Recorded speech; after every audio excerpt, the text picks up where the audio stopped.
Howdy-o and welcome to Rauta. Today I will be talking about a band called Takezo, which is a relatively new band from Finland, and the style is sort of a sludge metal.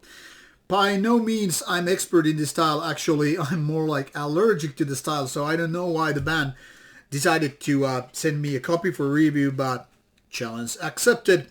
Taking time to listen to this one, which is a very simple promotional copy of an album called Reality Left Behind.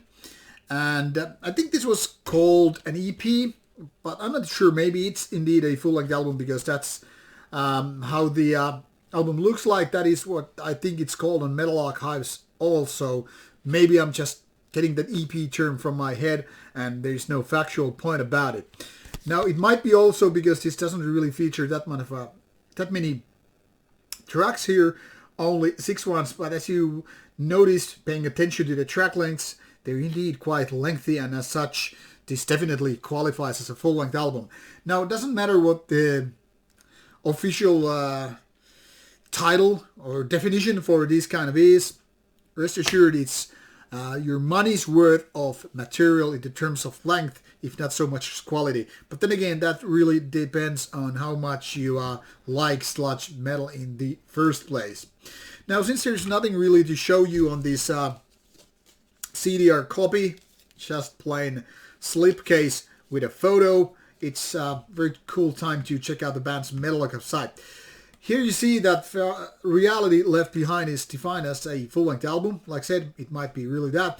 And it features 4 members who seem to be the original members. Then again, the lineup hasn't been here until like 2019. So it's still relatively fresh band, relatively new band.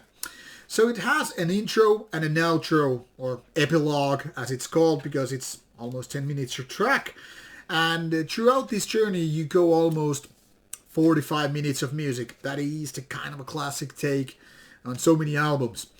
And the style is, like I said, it's kind of a sludge doom combo. And really, like I said, I am usually quite allergic to that. Not because I would hate the style. That's not the story here, but because I really have a hard time getting myself adjusted to the wavelength of the given style. Now for me, much like this album, usually the whole genre goes like, once I've heard one track, and if it doesn't really resonate with me, I'm most likely to get bored. And unfortunately that is a little bit the case here with Reality Left Behind as well. Now the thing here is, I cannot really say bad things about this as such because I don't find it annoying or boring as such, but more like I'm not the right guy to talk about it. That is, I don't really enjoy these riffs that the band is presenting, but at the same time I don't think they're wrongly conducted. I don't think there is nothing wrong with such. I don't think it's a album full of flaws. It's more likely an album made by sludge fans to appeal to other sludge fans. So made us, for us, by us, kind of a thing. And I think that's the whole deal here. You either like one track or you're not gonna like the album at all. It's kind of a heavy, it's obviously quite slowly, it's very doomy, but even more so, it's kind of sludgy. There's a flirtation towards Stoner. It's like, hey, and you do me. Oh yeah, we would make a nice couple or trio here. And that's pretty much of it. So if I was like a little bit of a... maybe I would be, wow, this is some really great stuff. But since I'm not, I feel like I get you guys. You're doing something that doesn't really have the same wavelength with me. So it's more like becoming a kind of a background music. I'm like, yeah, this is an album that's gonna start anytime soon. And 45 minutes later, I'm like, no, it really didn't happen. So if this wasn't a gig and this kind of an album were played there, I would probably leave, after a couple of songs, because then I would pretty much know what's going on. This is not a music, done with, powerful lead guitars or lots of guitar solos, tempo changes and all that stuff. You have this kind of a mumbling vocals on the background, and by mumbling I mean it's mixed a little bit too quiet for my taste. It's more like while the guitars are and having this kind of a drony sound. Now for some people it's really what they want. They want the kind of a heavy sludge sounding guitars, and the vocals are like, okay, who cares? I mean, it's not like the best vocalist in the world. And for that kind of people, this is very much like, hey, yeah, really good. For example, one of my colleagues were giving like 8.5 out of 10 for this one because he really felt like this is not about album that it's kind of a catchy or memorable. It's about a feeling. And that's something that I can totally agree with.